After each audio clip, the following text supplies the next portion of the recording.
Little Iran in London's West Kensington. Some of these stores have been around for almost 30 years selling Iranian produce, a well-established community that keeps its ties with its homeland. Businessman Ali Zaman travels to Iran frequently and has witnessed the decline of its economy in recent years.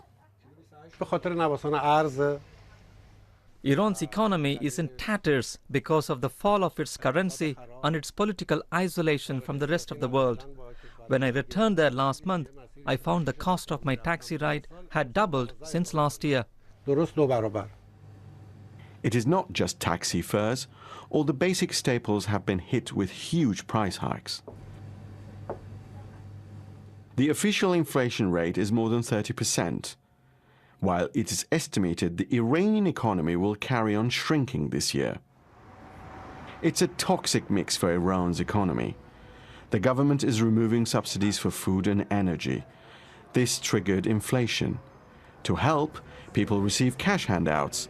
That adds more fuel to inflation. Iran's factories are producing less and less because costs are getting higher. This has put a brake on growth. But President Mahmoud Ahmadinejad has been facing even bigger problems. International sanctions imposed on Iran because of its nuclear program have resulted in a sharp drop of oil exports. The next president has little room to maneuver. The outlook for Iran's economy remains quite grim. We expect the economy to contract again and remain smaller in real terms for the next 5 years than it had been in 2011. So overall, the Iranian economy will be pinched directly as a result of these sanctions on Iran's ability to carry out exports, and also on anybody who relies on any imports in Iran. So any kind of domestic industry is going to face a severe shortage of spare parts or any kind of capital goods that they would need for production. Iranian banks in London barely function.